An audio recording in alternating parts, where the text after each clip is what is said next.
This is an ABP Life podcast.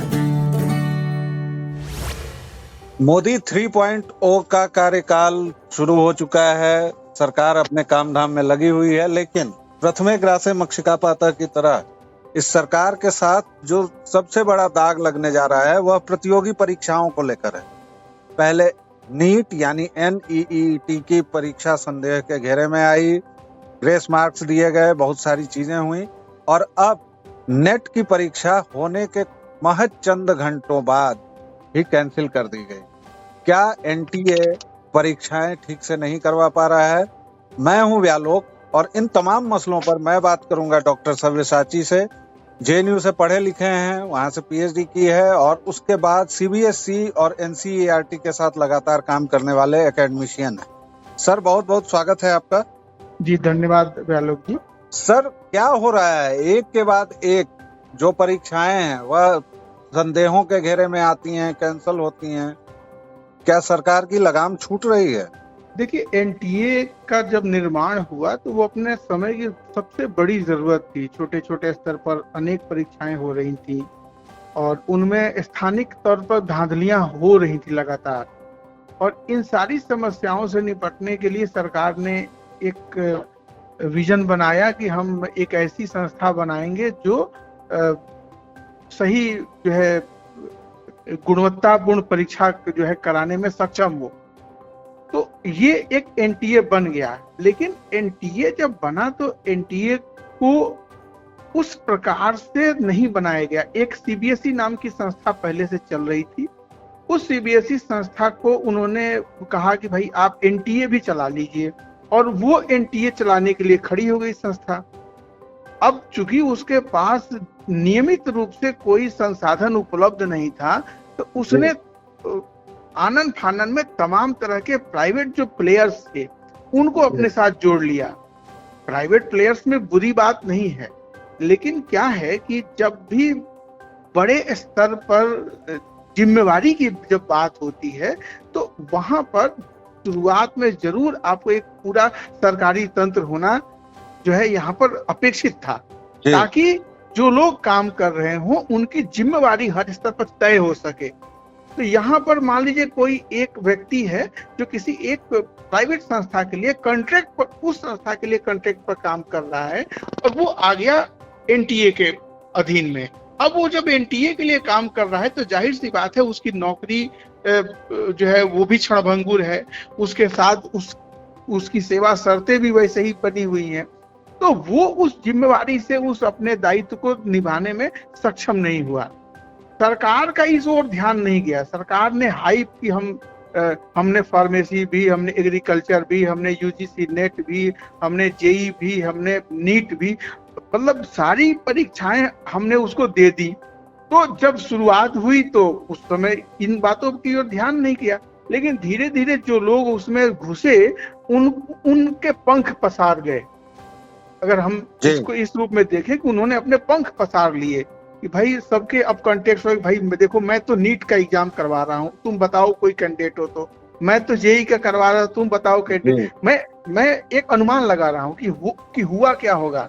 और चूंकि जो लोग इस तरीके के बड़े संवेदनशील पद पर, जहाँ पर एक छोटा सा कोई सॉफ्टवेयर इधर से उधर कर दे, एक कोई आजकल डिजिटल का जमाना है, एक WhatsApp आपने यहाँ से वहां भेज दिया और आपको 50 लाख, 1 करोड़, 10 करोड़, 50 करोड़, पता नहीं कितनी रकम मिल जाएगी, क्योंकि लोग तैयार खड़े हैं। एक कठिन बच्चों के भविष्य के लिए जो भी संपन्न जो है माता पिता हैं वो अनैतिक कर्म के लिए भी तैयार हैं।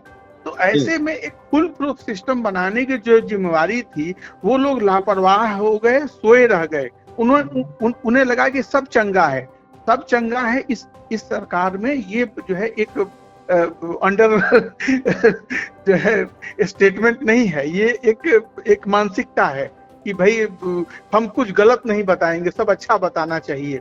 नहीं, जरूरत थी आत्मालोकन करने की, हर साल उसको ठीक से करने की।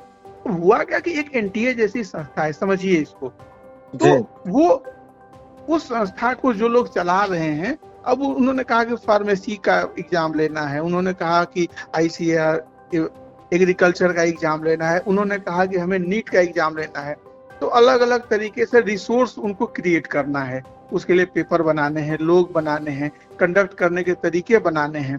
क्योंकि अब साल में ये इतने ज्यादा एग्जाम हैं, तो और हर बार इनके लिए चैलेंज है, तो वो एक सिस्टम नहीं डेवलप कर पाए। जैसे जो सिस्टम यूपीएससी ने डेवलप किया, यूपीएससी भी परीक्षाएं कराती है और सिंपलेस्ट फॉर्म में कराती है, शायद उतने आसान ढंग से कोई और संस्था परीक्षाएं नहीं कराती है, लेकिन फिर भी वहां पर इस तरह की गड़बड़ियों की संभावना लगभग नगण्य होती है। कराने वाला भी जानता है कि अगर किसी भी पॉइंट पर कहीं कोई गलती होगी तो हम पकड़ में आएंगे, और जो भी जिम्मेवार लोग हैं वो सरकार के बड़े पदों पर लोग काम कर रहे हैं। कोई भी आदमी किसी भी एक छोटी मोटी लाभ के लिए अपनी नौकरी या अपनी प्रतिष्ठा को खतरे में नहीं डालना चाहेगा। तो ये एक दोनों में बड़ा अंतर हो गया और सरकार का ग्रिप छूटता जा रहा है। सबसे बुरी बात क्या है, अब देखिए कि एनटीए ने जो है शिक्षा मंत्री को समझा दिया कि जी कोई गड़बड़ नहीं हुई है, जबकि ये 5 दिन पहले ये पता था कि पटना में जो है गिरफ्तारियां हुई हैं। शिक्षा मंत्री को भी पता होगा, उनका तंत्र हमसे ज्यादा अच्छा होता है। जब हम अपने ड्राइंग रूम में बैठे आप लोगों के माध्यम से, अखबार और टेलीविजन के माध्यम से ये सब जानते हैं, तो क्या शिक्षा मंत्री नहीं जानते होंगे? लेकिन उन्होंने एक बयान दे दिया कि कोई लीकेज नहीं है। जी, तो एक सवाल यहाँ पर आता है, आपकी जितनी भी बातें हुई उसको सार रूप में निकालें तो ये हुआ कि एनटीए के पास पर्याप्त बल नहीं था, उसने प्राइवेट खिलाड़ियों पर भरोसा किया और उसके बाद ये सारा कुछ हुआ। हम किसी पर आरोप नहीं लगा रहे हैं, किसी पर उंगली नहीं रख रहे हैं, लेकिन ये संभावनाएं हैं। अब सरकार का ग्रिप इस पर से छूटता जा रहा है, आपने कहा, तो वह ग्रिप वापस लाने के उपाय क्या क्या हो सकते हैं? देखिए, सरकार एक बहुत मजबूत संस्था है, सरकार को अंडरमाइन नहीं करना है, और सरकार जब इसमें रहेगी तभी इन संस्थाओं की शुचिता भी बचेगी। मैं इसको बहुत गंभीरता से कह रहा हूँ। तो इसके लिए जैसे माननीय योगी आदित्यनाथ जी ने उत्तर प्रदेश में एक निर्णय लिया, जैसा सुना मैंने, कि आगे से जो इस तरह की परीक्षाएं होंगी वो सरकारी तंत्र द्वारा सरकारी विद्यालयों में आयोजित की जाएंगी। मैंने सुना है, अभी कोई इसका कोई आदेश मैंने देखा नहीं, लेकिन सुना है।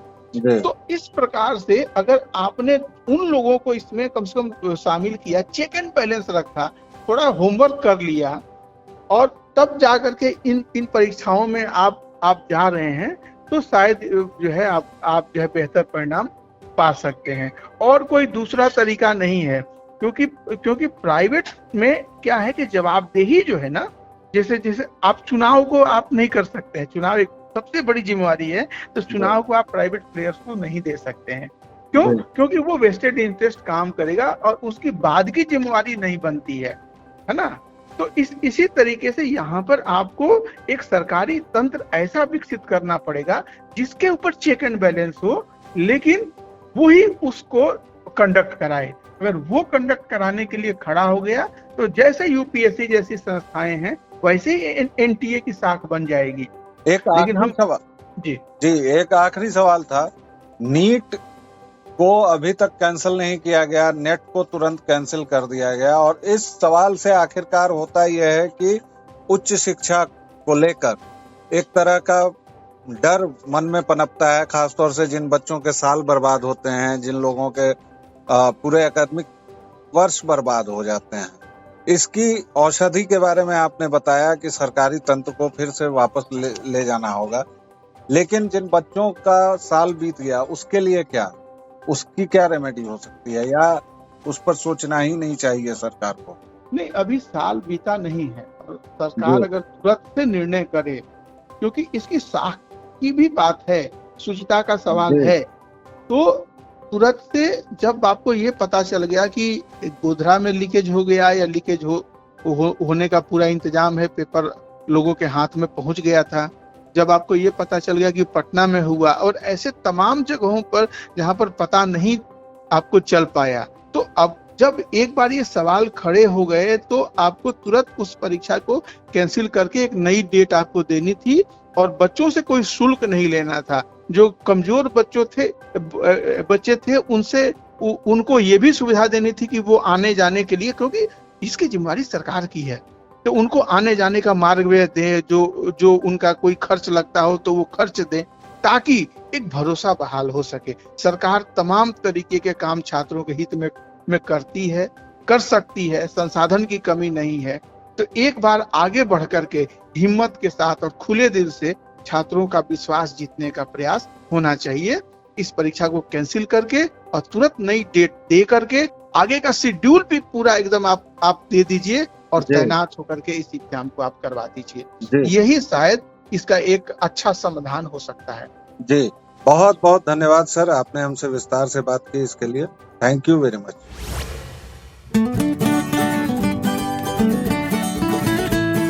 This is an ABP Life podcast.